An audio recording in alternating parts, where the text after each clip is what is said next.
ہم سوچتے ہیں کہ عظیم لوگ عظیم کیسے ہوتے ہیں، کیوں ہوتے ہیں، بڑے کیوں ہوتے ہیں۔ اتنی بڑی بات اتنی بڑی ہستی نے اتنے چھوٹے سے انسان سے کہہ دی کہ مجھے معاف کر دینا، میں نے تجھے سزا دی۔ یعنی 4 سال میں نے ان سے پڑھا، 4 سالوں میں ایک دفعہ سزا دی گئی، اور اس کو بھی 8 سال کے عرصہ تک ان کے دل میں رہا کہ میں نے اپنے کسی بچے کو سزا دی ہے، اس کا دل نہ دکھا ہو۔ ان کے آخری انٹرویو میں نے سنا تھا، وہ کہہ رہے تھے کہ کسی کا کبھی دل نہیں دکھانا چاہیے۔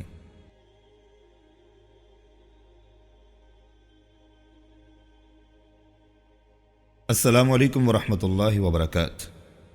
ناظرین، انسان اپنی زندگی میں بہت سارے لوگوں کے ساتھ زندگی گزارتا ہے اور لوگوں کے ساتھ مانوس ہوتا ہے۔ ان میں سے بہت سارے ایسے ہوتے ہیں جن سے انسان متاثر ہو کر ان کی چیزوں کو اپناتا ہے اور ان کی پیروی کرنا شروع کرتا ہے، ان کے اقوال کو، ان کے اعمال کو اپنی زندگی میں ڈھال کر اس کو پرکھتا ہے اور خوبصورت بنانے کی کوشش کرتا ہے۔ میں نے بھی بہت سارے اساتذہ سے علم حاصل کیا۔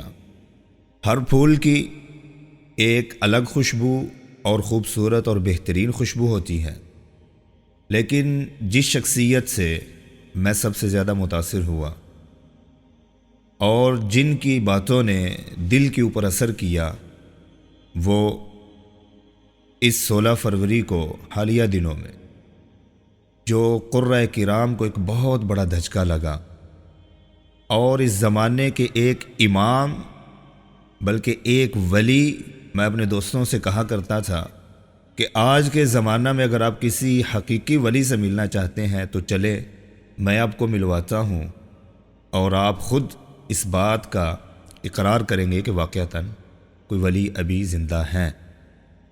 تو میں نے کچھ لوگوں کو، کچھ دوستوں کو ملوایا بھی ان سے، انہوں نے اقرار بھی کیا۔ جن کے پاس بیٹھ کر ایمان کو تازگی ملتی ہے، ایمان بڑھتا ہے، دل کے اندر نیکی کا جذبہ بڑھتا ہے، وہی ولی ہوتے ہیں، اللہ کے قریبی اور متقی ہوتے ہیں۔ میری مراد ہے جناب امام القرہ، سادات القرہ والمجودین، محمد ادریس العاصم رحمہ اللہ تعالی، جو اس دنیا سے رخصت ہو گئے ہیں اور ہمارے دلوں کو غمگین کر کے چلے گئے۔ ہم اکثر سوچتے ہیں کہ بڑے لوگ بڑے کیوں ہوتے ہیں، یہ عظیم ہستیاں عظیم کیسے بنتی ہیں، کیوں بنتی ہیں؟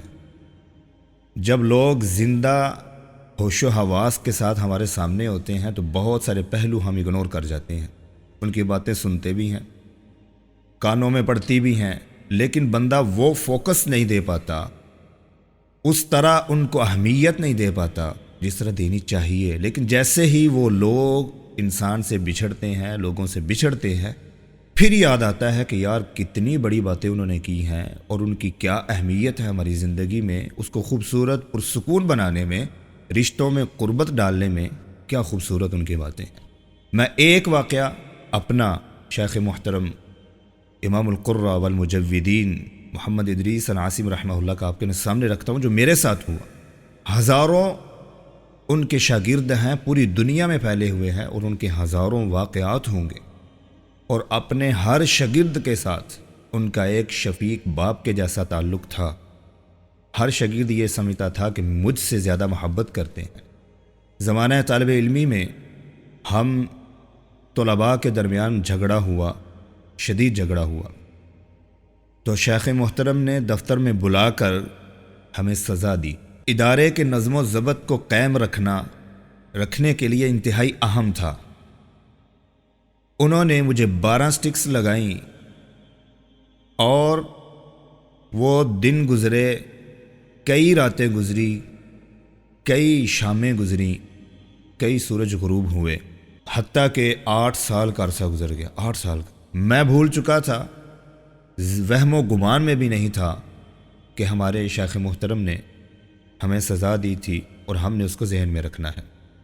لیکن 8 سال کے بعد شیخ محترم کی طبیعت ناساز ہوئی تو میں تیمارداری کے لیے ان کے گھر پہنچا۔ میرے ساتھ 2 کلاس فیلو اور تھے۔ ہم آپ کے پاس بیٹھے آپ کو دبا رہے تھے۔ دباتے دباتے شیخ محترم نے ایک جملہ کہا جو بہت بڑا جملہ تھا۔ وہ کہنے لگے، منیب بیٹا مجھے معاف کر دینا، میں نے تجھے سزا دی تھی۔ اللہ اکبر۔ ہم سوچتے ہیں کہ عظیم لوگ عظیم کیسے ہوتے ہیں، کیوں ہوتے ہیں، بڑے کیوں ہوتے ہیں۔ اتنی بڑی بات اتنی بڑی ہستی نے اتنے چھوٹے سے انسان سے کہہ دی کہ مجھے معاف کر دینا، میں نے تجھے سزا دی۔ یعنی 4 سال میں نے ان سے پڑھا، 4 سالوں میں ایک دفعہ سزا دی گئی، اور اس کو بھی 8 سال کے عرصہ تک ان کے دل میں رہا کہ میں نے اپنے کسی بچے کو سزا دی ہے، اس کا دل نہ دکھا ہو۔ ان کے آخری انٹرویو میں نے سنا تھا، وہ کہہ رہے تھے کہ کسی کا کبھی دل نہیں دکھانا چاہیے، اساتذہ کی، والدین کی، دل سے ان کا ادب کرنا چاہیے۔ یہ 2 جملے انہوں نے کہے تھے اپنے آخری انٹرویو میں۔ کتنی بڑی بات ہے، اتنے چھوٹے سے انسان۔ اور پھر ہم نے جب کسی سے معافی مانگنی ہو، چاہے ہماری غلطی بھی ہو، تو ہم تنہائی ڈھونڈتے ہیں کہ کوئی اور سن نہ لے، اور معافی کا لفظ بھی استعمال نہیں کرتے، ادھر ادھر کے الفاظ اکٹھے کرتے ہیں اور معافی مانگتے ہیں، کارروائی پوری کرتے ہیں۔ اتنے بڑے انسان نے، جو کہ 42 سے 43 کتابوں کا مصنف ہے قراءت کے اوپر، تجوید کے اوپر، اور کتنا بڑا انسان ہے، 2 لوگ موجود ہیں، ان کی موجودگی میں معافی مانگ رہے ہیں، لیکن غلطی بھی کوئی نہیں ہے، اپنا حق استعمال کیا، ان کا پورا حق تھا۔ ایسے لوگ عظیم ہوتے ہیں اور بڑے ہوتے ہیں۔ پھر کیوں نہ وہ حدیث یاد آئے، رسول اللہ صلی اللہ علیہ وسلم نے بیان کیا، وَمَا تَوَاضَعَ أَحَدٌ لِلَّهِ إِلَّا رَفَعَهُ اللَّهُ، جو کوئی انسان صرف اللہ کی خاطر کسی کے سامنے عاجزی اختیار کرتا ہے، إِلَّا رَفَعَهُ اللَّهُ، اللہ اسے ہمیشہ بلند کرتا ہے۔ اس کے علاوہ اور کوئی گنجائش نہیں رہتی کہ اللہ اسے بلند نہ کرے۔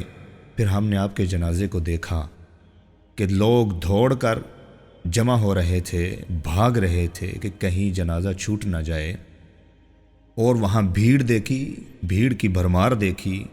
الا رفعہ اللہ، یہی بلندی ہوتی ہے، اللہ نے دنیا میں بھی دکھائی، اور آخرت میں تو رسول اللہ صلی اللہ علیہ وسلم کی حدیث کے مطابق اللہ رب العزت فرمائیں گے، اقرأ وارتقی ورتل کما کنت ترتل فی الدنیا۔ جس بندے نے اپنی ساری زندگی قرآن کی خاطر خدمت میں لگا دی، اس کو میرا رب کہے گا کہ پڑھتا جا، اور آسمانوں کی بلندیوں کی طرف اور اپنی منازل کی طرف چڑھتا جا۔ ان منزلتک عند آخر آیت تقرأها، تیری منزل وہاں ہوگی جہاں تو آخری آیت کو پڑھے گا، یہاں تو آخری آیت کو پڑھے گا۔ لیکن وہ اس دنیا سے چلے گئے ہیں، دل بہت غمگین ہے، دل کے اندر بوجھ ہے، لیکن ولا نقول الا ما یرضی ربنا، ہم صرف وہی کہیں گے جس سے ہمارا رب راضی ہوگا۔ ان العین تدمع والقلب یحزن، آنکھیں آنسو بھی بہاتی ہیں، دل غمگین بھی ہے، لیکن وَإِنَّا بِفِرَاقِكَ یا شیخنا الحبیب لمحزونون، دل انتہائی غمگین ہے آپ کے فراق کی وجہ سے، لیکن ہم آنسوؤں کو بہائیں گے، آپ کی باتوں کو اپنے دل کے اندر رکھیں گے اور ان پر عمل کرنے کی کوشش کریں۔ السلام علیکم ورحمۃ اللہ وبرکاتہ۔